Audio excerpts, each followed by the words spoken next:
everybody. We're so excited to have you here with us in CS 137, which is also known as SRT 137 or Music 137, because we're going to blend a little bit of everything. So, Jen, you're the SRT half of the house, right? That's right. I teach, I'm a full-time instructor in SRT, and some of you may be familiar with me, some not, but I'm so glad that you're here. Well, some of you might know Jen from one of the film productions that she put on. So she was the lead director in a piece called Daughter Actually. And Jen, how many film festivals has that been placed in now? I think, and this is nationally, internationally, I think we're up to 5, and we're streaming on Roku now as of yesterday on Oh, that's fantastic. Okay, so Daughter Actually, if you go check that. And Jen, who wrote the music for that? So interesting. And this is a topic that I think we could explore, is like being anonymous is okay, or having a ghost name, you know? So like, I didn't want my name over every little thing. Like Jen Mitlows is the director, Jen Mitlows is this, that. I wanted to, so I created this, and it's a secret because no one knows except everyone watching this. It's Dust Function. So the person who was me that created the music was Dust Function. And I wanted to be separate from that in that role, because just like in anything we do, like you can compartmentalize it and still be part of it, I guess. So in short, yes, I wrote the music for the film, I directed the film, and I made sure that my the on-set experience was inclusive, and we had so many students there, and it was such an amazing experience. And I'm so grateful Monco let us use this space, and so many people from different disciplines, from nursing to theater to SRT, were all involved. So that, and I would love to do it again once we can get going again. So I'm just trying to show you like how amazing it is that we've been able to pull together so many different kinds of people, not just between Jen and myself, but the people enrolled in this class are like really fascinating and varied and interesting. And we're not expecting you to have any background at all. Exactly. So that's the key. That's the key. So some of you may be coming into this with some experience, a lot of experience, or none, but understand that this class is for everyone, no matter your background, your interests. We are here to grow as people together in this topic. So that's what I think is unique about this. So yeah. Yeah, and I think like I feel like I'm a pretty good example of that. So this is my room at home. So you see all of these. My husband's so cool, by the way. Yeah, you're right. My husband's a piano player, and I've got all kinds of electronics and controllers, and my training's in engineering and computer science. But I am not musical a twit. Like I'm just messing around learning this stuff because it's like a puzzle, and I think it's fascinating. And then we, the same programming languages that manipulate the audio and the digital musical signals can manipulate video signals. So we can, at this point in time, have people with no background at all and just show you how to use these software tools to create amazing interactive audio video installations. And we're really excited to see what you're gonna make and how you're gonna react to all these new tools. And with these tools, just to embellish on that, there's no right or wrong way to use them. It's whatever if you think this is an idea, make the idea happen. It's and that's how music is, right? So absolutely. You can't say, oh, classical music is best. That's the right way to play music. No, that's crazy, right? That makes no sense. Yeah, that makes no sense. It's nonsense. Yeah, so like however you interpret music or however you interpret sound, and really, if you think about it, I can't quote the person who coined this, but music is organized sound. That's all it is. And the thing that this has meant to me coming to all of this is that this is a part of your right as being a human being. Absolutely. Okay? You have the right to create sound and to create music and to sing it and play it and feel comfortable doing that. And I certainly don't. Like I struggle. No one can be in the house before or something, okay? So I don't want that for you. I want you to feel that you can record yourself, you can throw effects on that, chop it, turn it into a completely different sound, maybe use it to make, and enjoy the process of creating. Right. So to me, and this may sound odd for many of you, but throw the rules out the window. Like if something sounds distorted and crunchy and weird, and you're like, ooh, that's usually not what I want to hear on the radio because it doesn't sound right. It is right here. This is where you can do that stuff. And that's exactly right. So this is not a songwriting class. Okay. Nope. We are not trying to make a top 50 hit for Billboard.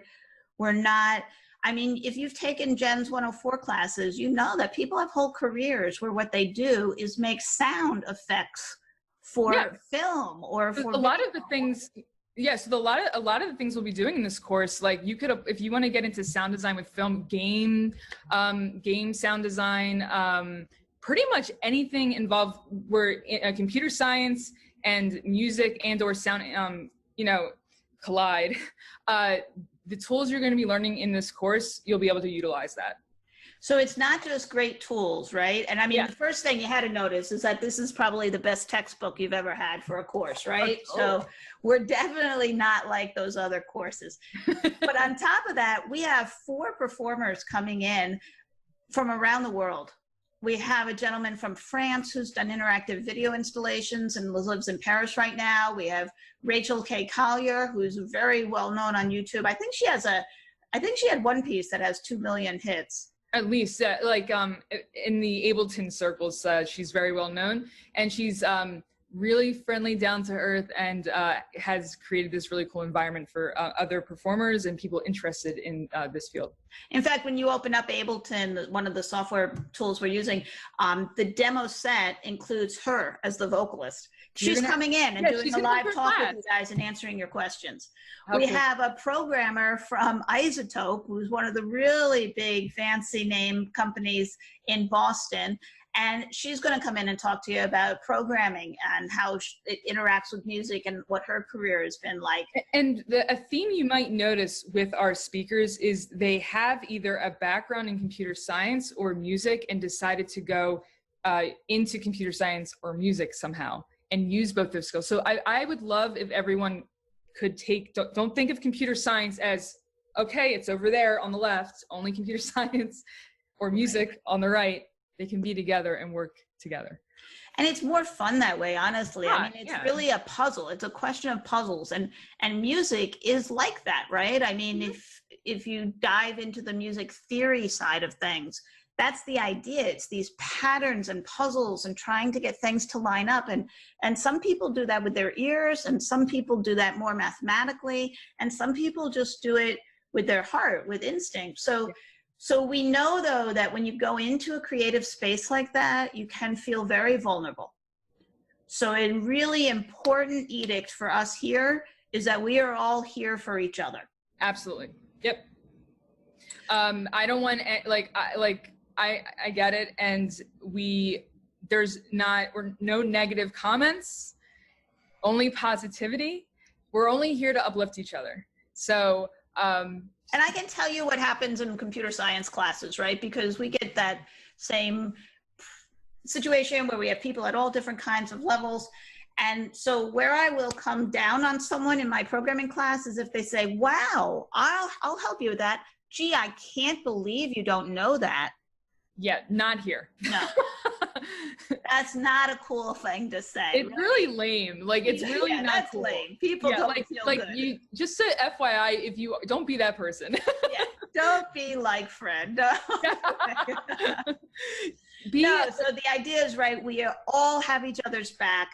You don't have to worry. We're the instructors. If there's something that needs to be adjusted, we'll take care of working that out with the person. So your job is to find the best thing that you can, the most positive, the most encouraging thing in the piece of work they've done, and underscore that for them.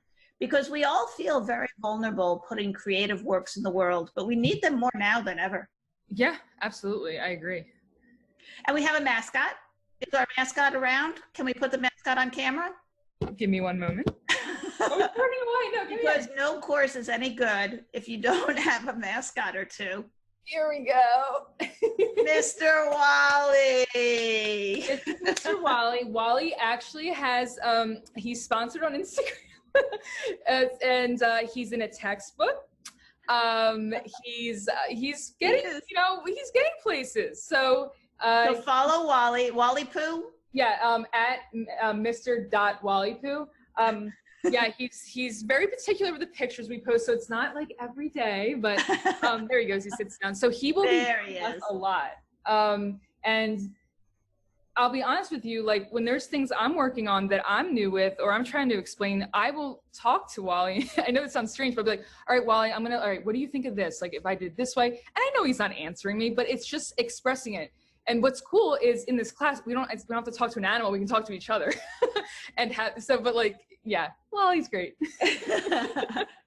So we've got you covered. We've got the cute and cuddly mascot. We've got more than one instructor. We've got cool textbook toys. And I have to say from a personal level, everyone, like, I wish I had this class when I was in college. Like this would have been like my dream, like to take something like this. So, oh, it's about to yawn, huh?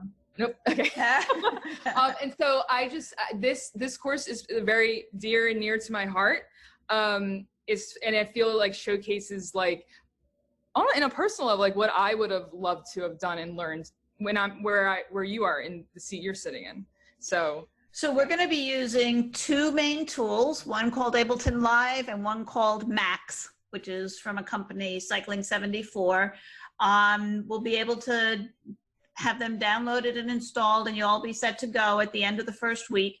And I don't want you to stress out, right, about the homework assignments each week, but you need to keep up because we build from week to next. Yeah, so this is, in a sense, a skill building type course. So if you don't do that week's the skills that we learn, it won't make sense the next week. So it's not like we want to penalize you bad, no, it's just so you can do better. Right. It's like a language class, right? Like in some classes, like if you're going to study from 1820 to 1840 in history, and then you're going to study 1940, there's not so much connection.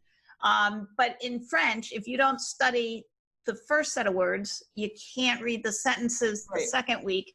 And this is more like that. Yeah. So make sure that you get to us early in the week and get started early in the week. Slot out what times you're going to work, and we're going to have a blast. We'll be here to help. We'll be here to help. And also the discussion boards are there. If you're having and the beauty of this too also is if you run into troubleshooting problems or issues, that's not bad. It's not a bad thing. Right. So just post a screenshot and go, hey, did anyone else, encounter this problem? And same as with computer science, right? So when you run into that, like you have to keep a good sense of humor. Yes, positive. Not that important in the scheme of things. We're going to fix these problems and move past it. So a good sense of humor. And then they say never do programming at 3 a.m. And this is probably kind of like that, because you're going to make a mistake. The last thing you do is going to break all the things that you did before. So, set up your schedule so that you're doing it when you're really clear-headed and happy, and it'll be a lot more fun. And and the other thing is we're both here if, because it'll occur and it's fine. Maybe you have a little hiccup with the installation and it's fine. It'll be fixed and it'll be great. So, and that's what the first week is really getting all settled in for the next 14. So. And the course closes with a few weeks of project. So you're going to be able to pick almost any idea, whether you want to do stage lighting or you want to do programming or you want to do a research paper, you'd like to do a live performance, create a new type of sound, create a new type of instrument. We are really wide open to hear your ideas and help you make them come to be. When we first started, thinking about this course, we were like, I'm going to guess most courses you take, it's like, here's the final project, here's the final paper. Yeah. We wanted to give people an opportunity to, maybe I'm more reserved and I don't want to perform. I'm not a performer. So I want to do a research paper, and we want to give you that option. Or if you want to be more, I want to try being more, I want to be a performer, and this is the time I can try that out. Yeah. This is the time to do that. So we wanted to give everyone an option where they feel comfortable to either go as they go or push the envelope a little further.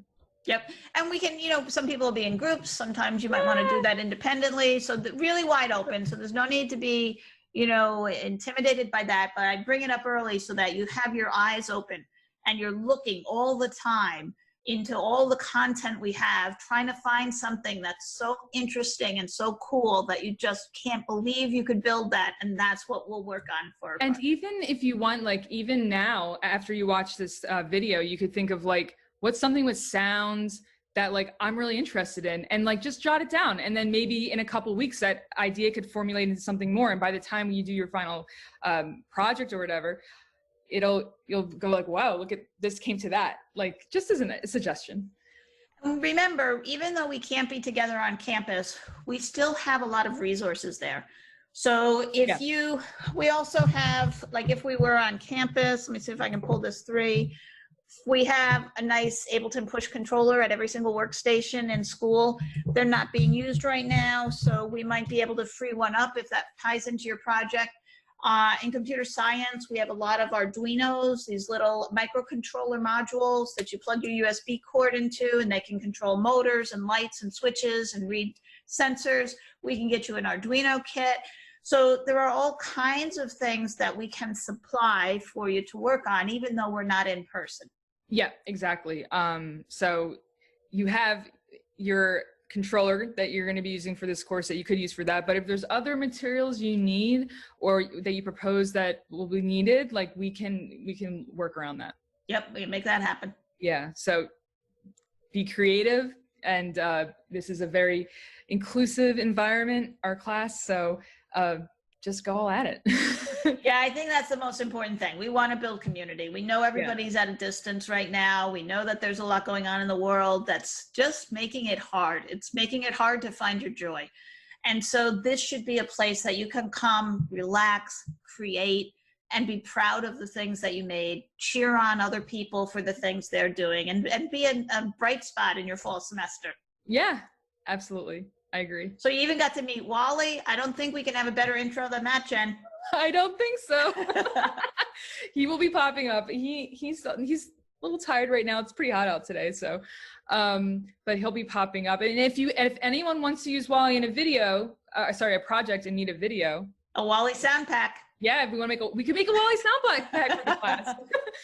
Interesting fun fact about Wally is like he has like a very wide range. I mean, every dog does, of like his vocal range. So like he does these big, like really deep growls. I'm like, and then he'll like shriek like he's singing in an opera or something.